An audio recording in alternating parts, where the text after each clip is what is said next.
Right. We would like to do transformation, which is present in maths, whether core or extended. First, I would like to do translation, which is always represented by a vector. Let's say it's -3, 2. Right, so -3 is going to the left, negative x-axis by 3 units. So I would start with the point A. So 1, 2, 3 is -3, right? 2 means going up the y-axis positive 2. That means this point has become A prime. I think I would like to share with students, the minute you get A prime, there's actually no need to do anymore. Because under translation, there is no change in orientation, no change in size and shape. So once I get A prime correctly, so just to double check, right? -3, +2, then this automatically becomes my C prime, and that becomes my B prime. And if I just care to check, I can draw in the translation vector. They should all be parallel. Right? So remember, in translation, no rotation, yeah? Just translation means you do something like this. You do not rotate. And there's no change in sizes and all, so let's call this as Q. Sorry, I would like to call this R.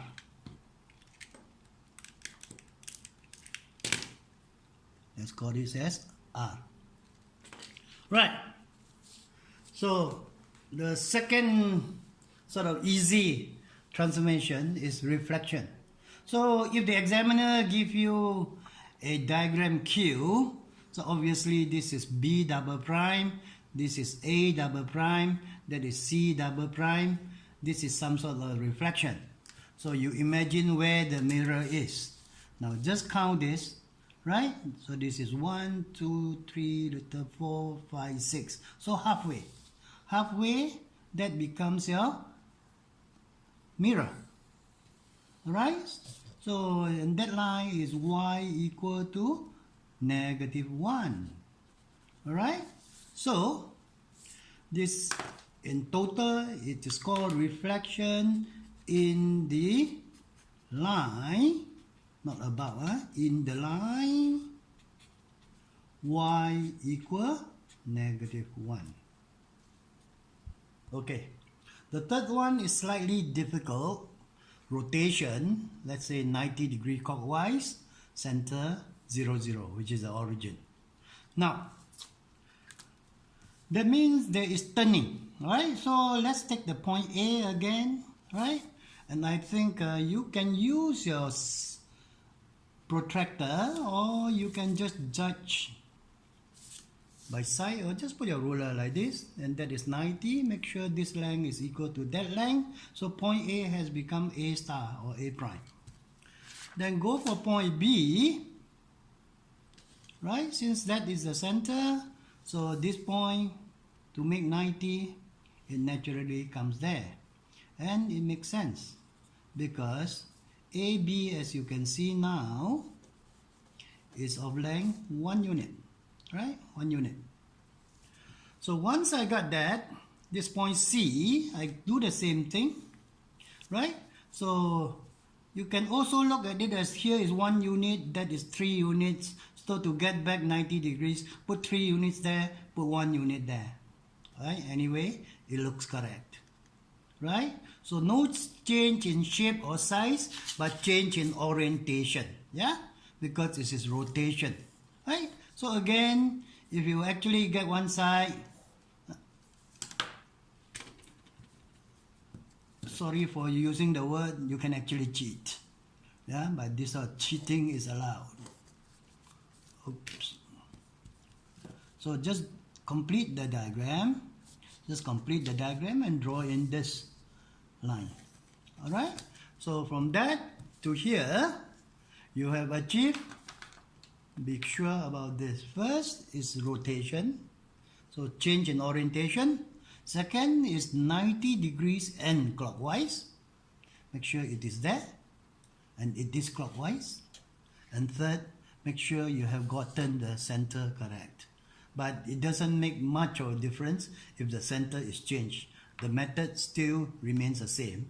I'm using this as the center because for easy understanding.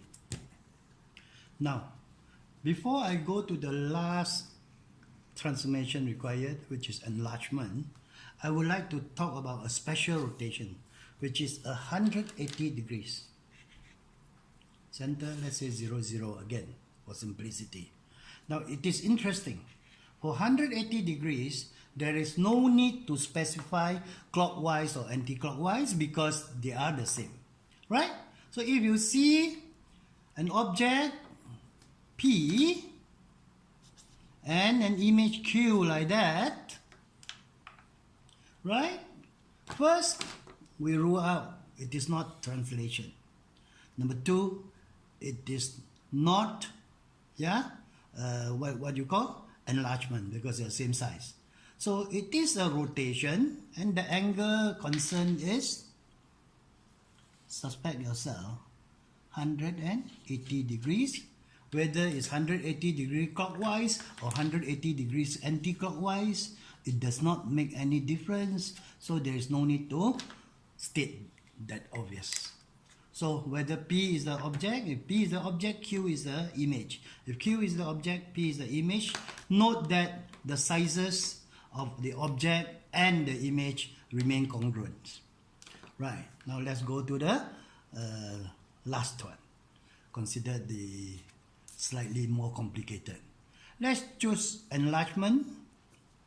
Center, -3, -4. So center is important. For once, let's not put it at the origin. Scale factor of 2 so that it can be contained within this graph paper.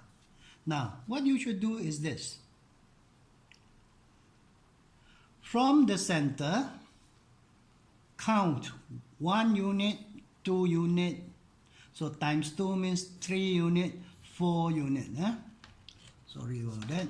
So 4 unit is this point. Right? That means this point become my R prime. R prime. Now, again, if you are smart and done enough, you can actually do some shortcut. You look at this QR, it is -1 to -2, that means 1 unit. So after a scale factor of 2 in enlargement, it should be 2 units in length. So let me use this marker. So that automatically become Q prime.